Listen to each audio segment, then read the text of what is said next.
Hey, welcome back. If this is your first time, welcome. I'm so glad that you're here. I'm so excited. Breaking Barriers is a podcast about African American history and contemporary social justice issues. If that didn't make sense to you, let me break it down. This podcast is talking about our history, where we were, where we are now, how it keeps repeating itself, and how we can make it better. Plain and simple. And today's topic is something that I keep seeing a lot of stuff about. Keep hearing about it, keep seeing it, and I even have it in my comments. Today's topic is black fatigue. I'm sure y'all have heard of it.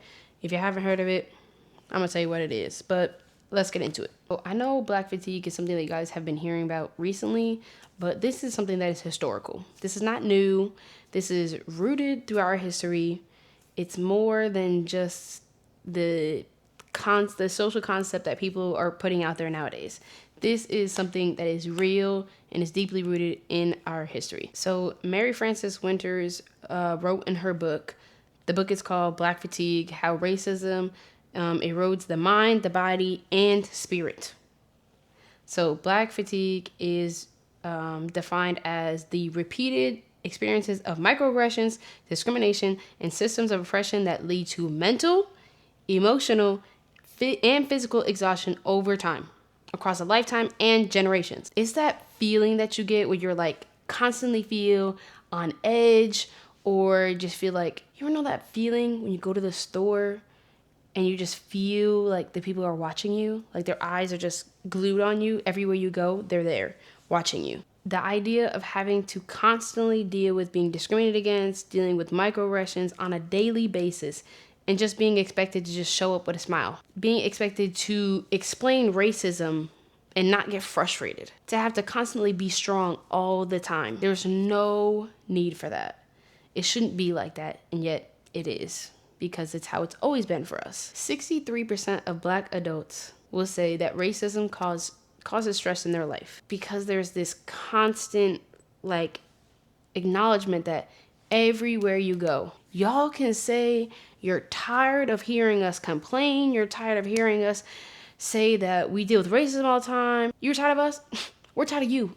We're just as tired as you. If y'all did not act the way that you do, and you didn't discriminate against us and have all these microaggressions, don't you think we'd stop talking about racism? It wouldn't exist. Every black person is not this stereotype that you have in your head. Yes, there are people in the world that fit whatever stereotype you may have in your head, but that's the same for every single race. Niggers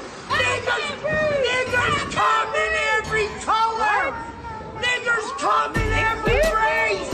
Yeah! This constant need to be super strong, to be 10 times better than everybody else, to even be seen as equal. Do you know how hard it is to be seen as equal in any space? You could be overqualified, more qualified than every other person, but if you are black, that still means you have to work so much harder. Why do I have to work 10 times harder to be seen as equal to someone who has less experience than me, less degrees than me, less life experience than me? Like, just because they're white, it makes them already automatically better than me, even if I'm more qualified than them. Why do I have to try so hard just to be even possibly seen as equal? That leaves no space for rest at all. I constantly have to be vigilant everywhere I go. I don't know about y'all, but me personally, I'm terrified of the cops. I've never done anything wrong. I am a goody two-shoes. I have never even had detention. I had one bad experience, and I am terrified for life now. Every time I see a cop, even if I'm not doing anything wrong, my heart starts skipping a beat 1,000 times. I have been in an experience where I got pulled over. This cop started banging my window, screaming at me, and I had a panic attack, and then I had an asthma attack, and I ended up in the hospital because of it. I was terrified for my life. I was in a very racist area, driving to try to go see my grandmother, and I was petrified. And now, anytime I even see a cop, I could literally be driving under the speed limit. Like, I could be in a public space. I don't like them. I had such a bad experience, and it scarred me. And that is not even the worst it could have been. It could have been way worse. So imagine actually being brutalized by the police. How can you imagine that makes you feel? You can't feel at rest anytime you're around a cop going forward, because you have that history of a bad experience. And then you expect us to not talk about it, not try to push for change, and you just want us to lay down and take it? Like, what's the thought process there? If y'all were going through issues, would you not say something? Do you not stand up for yourself? Why is the expectation for us to not stand up for ourselves? Something that people bring up a lot when it comes to talking about our history, people will always be like, oh, well, it didn't happen to you, or, you weren't enslaved, so how does that really impact you? So there have been studies in epigenetics that show that trauma and racism can actually alter our DNA. So situations such as enslavement, Jim Crow, can actually alter our DNA and change how we view things. Our brain has the ability to kind of forget things, like shut things out of our mind to try to protect us, such as like trauma. Our bodies still remember what our mind tries to forget. So the trauma that is experienced through generations can be carried down. So next time you try to say, oh, well, you weren't enslaved or you didn't go through the civil rights era, think again. Just because we didn't experience it does not mean it does not affect us. A lot of y'all probably know about Black fatigue now because it is going around social media everywhere. 2025, Black fatigue looks like having to watch another police brutality video of someone being brutalized, arrested, or even killed, and then being expected to just watch it and then go about my day, or go to work the next day, or just live my life as if that never happened. To not talk about it, to not say anything, to not be fearful and not feel protected by police officers. It can also look like being the only Black person in a meeting, in a boardroom, and having to represent for your whole community and sit there and smile through all the microaggressions that are happening. That's what Black fatigue looks like now. If you don't know what microaggressions are, it's just those little nitpicky, undermining little phrases or things that people say. Let me give you an example. I talked about this in my last episode. People telling me that I'm very articulate and being surprised by that. That's a microaggression. Or if you were to say to someone who speaks multiple languages, like someone who their first language is Spanish and their second language is English, and you go up to them and you say, wow, you speak English so well. Why would you say that? Why would you say that? That's so unnecessary. Completely unnecessary. First of all, you sound dumb because that person is smarter than you. If you speak one language and someone else speaks two and you're talking badly about them, you're dumb. They're smarter than you. They know two languages. You don't. Another one that's very popular is all lives matter. Okay, but we weren't talking about all lives. We were talking about Black lives. All lives are not in question. All lives are not being taken away. How many videos have you seen of a white person being brutalized by the police? Please tell me. Because for every white one, there's probably 25 Black ones. So all lives are not in question. All lives are not in danger. Black lives are. Obviously, all lives matter. But that's not what we're talking about. So you saying that is irrelevant. If you think that, please go somewhere.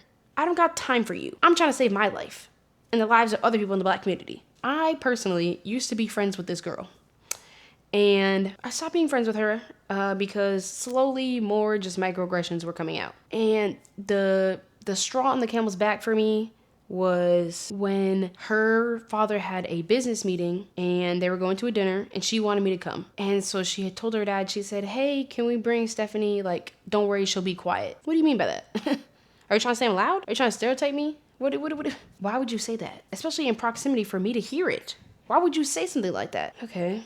I didn't think that was necessary. That was very rude. That was very rude. But, I digress. We're not friends anymore for a reason. It was cool while it lasted, and that's that. Another one that I want to talk about is code switching and the need to feel like we have to perform. If you don't know what code switching is adjusting your language, your body language to a specific environment. The way you speak to your friends, your family, your teachers, your coworkers is different. The way I speak to my friends, my significant others, not the same as to how I speak to my coworkers. Specifically because the people that I surround myself with, friends-wise, people that I choose to surround myself with are of the Black community. I don't have to censor myself. I don't have to filter myself. I don't have to feel this need to perform to be something that I'm not around them in order to feel like I can be accepted. I can be fully myself without question. I can't do that in the workspace. Not because I'm unprofessional or because who I am is not good enough. It's because there is this expectation that I have to be 10 times better than everyone around me in order to be accepted. In order to seem like I'm qualified to do my job, to seem like I'm professional. I have to speak a certain way. I have to carry myself a certain way. I cannot be fully who I am because of this perceived idea of the Black community. There's a time and a place for certain things. Obviously, I'm not going to, be swearing at work or making inappropriate jokes like I would with my friends. That's just normal. That's something for everybody. But having to mask part of who I am and speak a certain way in order to feel like I can be approved by the people around me, in order to get my job done, in order to feel like they're going to treat me the same as everybody else, that's not fair. I shouldn't have to do that. No one in the Black community should have to do that. Black fatigue is not about weakness. It's about carrying an excessive load for an unnecessary amount of time without rest. Imagine you have to carry 100 pounds with you every single day of your life. Even when you're sleeping, you're still holding it up. You're not allowed to put it down. How would that make you feel? Wouldn't you be tired? Wouldn't you have this expectation that when you get home, you can rest? No, because if you do, nothing will ever change. If you sit and be silent, nothing will ever change. But if you use your voice, maybe the weight will start going down. Start to let it go. Start to feel like you can actually rest. But it can't be done if we're constantly being silenced. Black fatigue affects more than the emotional state of a person. It also affects your physical. When you are constantly under stress, that leads to health problems. It can lead to heart problems. It can lead to mortality rates, infant mortality rates in adults, children, everything. Like, this does affect our health because chronic stress is extremely unhealthy for your body. It takes a toll on your body over time. Reducing stress will help. But if there is you're constantly in a mode of survival, you constantly feel like you're moving. You constantly feel like you have to do something. You have to do this specific thing in order to fit in. You have to act a certain way in order to make sure that your life is safe. It becomes extremely stressful on the body. And because we have a country that is built on racist systems, even getting the help we need does not help. Yes, it is also mental health. It's also affecting people's mental health where they are depressed or they're extremely anxious and they can't find the space to get the resources that they need. When you have mental health issues that go unaddressed, it just exacerbates everything else. It can manifest into physical symptoms that affect your body. You can end up with chronic illnesses because of it. All of these things start to add up. And if change were made, we wouldn't have to worry about this. But us talking always seems to be a problem for somebody. People are so tired of hearing us talk. But if you stop treating us the way you treated us, and you actually made change, you wouldn't hear us no more. How do you parent in a world where your child gets in trouble just for being black? How do you parent that? How can you raise your children to be proud that they are black when they have to be fearful that they are black? White people don't have to tell their kids, oh, be cautious of this because you're white. That's not a concern. But black kids, you have to tell them, hey, you can't do this because you're black. I know that other kids do it. I know that there's nothing wrong with it. I know this is not a bad thing. But this could put you in a very bad situation that you don't want to be in. because you are black. How do you parent that? How can you raise them to be proud that they are black and yet also have them be so vigilant to know, like, okay, I need to be very cautious? Children don't always think about stuff like that. That right there is fatigue. Having to try to teach your kids. So, what can we do to change this? We need radical rest. There is not enough self-care in the world to fix black fatigue. A bubble bath, it's not going to do it. A facial, it's not going to do it. None of it. That's not going to fix the problem. We need systems that are not trying to kill us. It is so hard to live in a world that is constantly trying to end your life, to trying to take you out in every space that they possibly can. Or just systems that make our lives 10 times more difficult than they already are. Why do I have to go through 35 hoops just to get where I'm supposed to be? Why is it that my blackness creates so many barriers to my success?